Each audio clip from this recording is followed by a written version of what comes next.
Hello, my friends. My name is Paul, and welcome to A Common Touch of Fantasy. And guys, this is my weekly wrap-up. These are the things I read in the past week or so. I'm doing weekly wrap-ups for the month of October to see what they're like and see how people respond to them. So without further ado, these are the books that I read in the past week. These are all ranked from the things that I least liked to the things that I most liked. First off, Saga Volume 3 by Brian K. Vaughan. I gave this a 1. I don't like Saga, guys. I'm the only person probably that doesn't like Saga. I find it to be immature, insulting. The narrative is not good.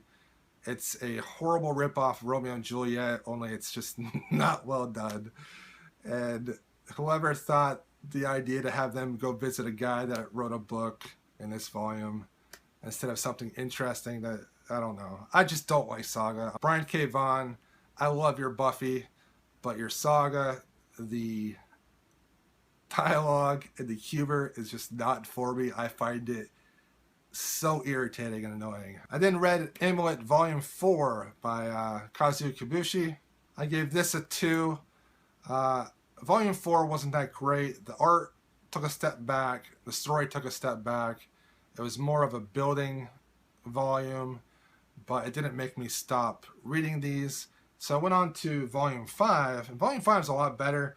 The art's a lot better. The action, the plot gets pushed forward quite a bit. New character that is fantastic. Like a large dragon, demon-looking thing that he uses to kill people. That was cool. And yeah, and then the idea that they can go back in time using the stones and talk to people, that's cool. Go back in memories, I really like that. And I gave that one a 3, Volume 5. Through the Woods by Emily Carroll. This is a graphic novel, and this is creepy stories. So it's like 5 creepy stories. And I like this. The art was good. It's full-paged, beautiful art. Albeit it's a little amateurish looking. But it's nice. The art's nice. The stories are great.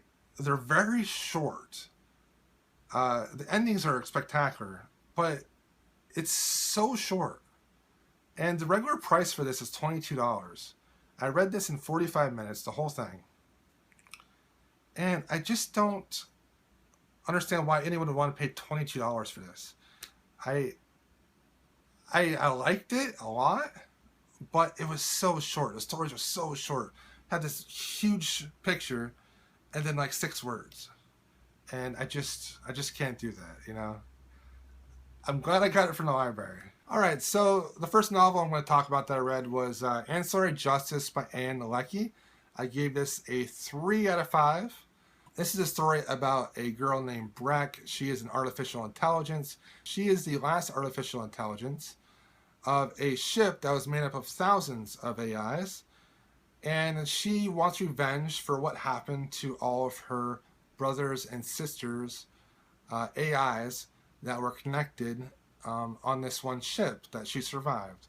So the whole story is about her trying to seek revenge, and this is a split narrative. There is a story in the past that talks about how that happened to her, the people involved in that, and then the present where she's trying to get her revenge. I liked this, but I had some serious problems with this.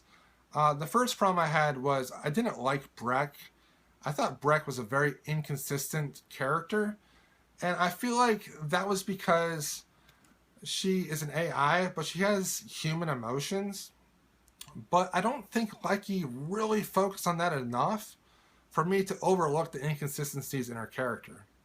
So she makes very odd choices at the very beginning of this book that the entire book is based on, and I find that very off-putting sometimes in books. See, I want the choices that the character makes to reflect what the author has made the character to be. Sometimes when the choices don't reflect that, I have problems with books, and that's where I had a problem with Ancillary Justice. Plot just seemed very constructed. It just seemed like Anne Leckie was controlling the plot. The characters weren't really controlling the plot. There was a lot of happenstance. that happens that just kind of works in their favor, and I don't really care for that in books. The writing had very short sentences at times that made it very choppy to read. And I think she did that to make it seem like more of an artificial intelligence was telling us a story, but it just didn't really work for me. The gender thing, I could take it or leave it. The use of pronoun her the entire time, all it did honestly was make me think all the characters were female, and I'm fine with that. But it added virtually nothing to the story. The idea of the Ratch having no gender was good, but she never really focused on that enough to make it such an integral part of the story. It just seemed like a very underdeveloped idea. The world building was good. The idea of a bunch of AIs meshed together to form one consciousness, but the possibility of there being individuals within that collective conscious, I liked that a lot. That was the best part of the book. And I liked the first person narrative. I also did not like how Brick had so much money. The entire story is about her buying stuff so that she can go and seek her revenge. And the entire time I'm thinking, how does she have all this money? She's like Donald Trump, just walking around here throwing money at people. And I'm thinking, okay, maybe she'll talk about it in the next chapter. And the next chapter happens, no. It's not until the very end of the book, we have 2 small paragraphs, and they talk about where she got the money in no detail whatsoever. And I hated that. That was so annoying to me. If the entire story is based off of her using money to buy things, to get places, then you have to talk about where she got the money from. It's so annoying. Regardless, I liked it. I hope that the character gets more fleshed out in books 2 and 3, and I look back on book 1 and say, okay, that's where Lucky was going. The things that bothered me don't really bother me anymore about book 1, and hopefully book 2 and 3 will be better for me. I still liked it. I gave it a 3, but it was a low 3. Okay, and then I have The Fold by Peter Kynes. I listened to this on audiobook. This is bro-fi. This is science fiction, not to be taken seriously. Witty banter, male protagonist, getting the women. And it's just a fun, light science fiction book that has some H.P. Lovecraft type of themes in there. It's all about like a mystery of this fold that they figured out how to teleport from one instance to another relatively easy, and this really smart guy has to go figure out if it's safe, if it's ready for development and for normal people to use. So he goes out and he investigates. It's an easy plot. I like it. It's all about a mystery and them just trying to figure out what's really going on. And I'm a sucker for those type of books. I like Lost, and I like how they're trying to figure out what the hatch is, and that's kind of how I view Peter Kynes' books. Read 14 before you read The Fold. 14 is the brother-sister. This is a sister book to 14. You should read 14 before you read The Fold. A lot of things that happen in 14 is referenced in The Fold. You'll know a lot more about things from 14, and it'll make more sense. If you didn't read 14, you just read The Fold, a lot of things are going to come out of nowhere. I'm going to keep buying his books just because they're fun and they're mysterious, and mystery sci-fi is kind of my Achilles heel. I gave that a 3. Persepolis, Volume 2. I love Persepolis. Marjane Satrapi wrote these.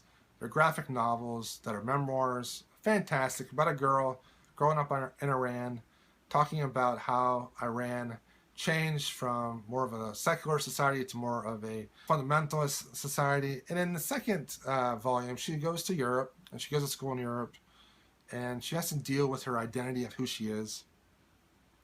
And it's just very interesting. I like these coming of age, dealing with who they are, identity type books.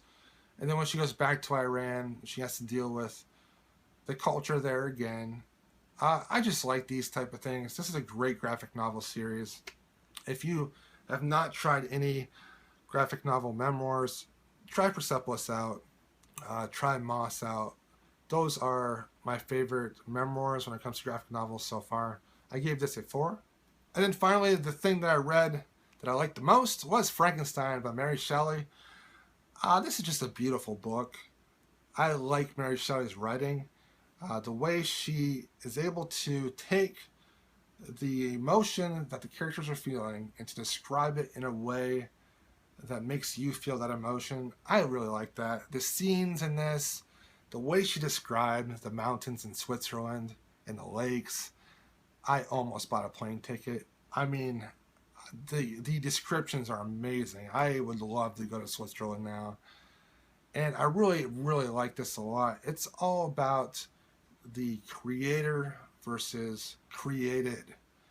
And Victor Frankenstein creates this monster, but he doesn't nurture the monster. He doesn't give it any guidance at all.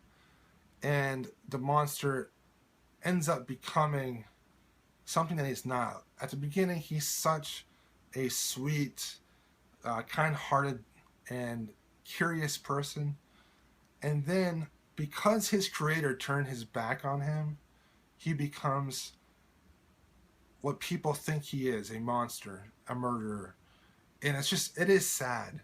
Because I feel like if Victor Frankenstein, who's a jerk, by the way, would have just taken some time and taught the monster how to be a civilian, how to be a person, that the monster would have ended up being a great man.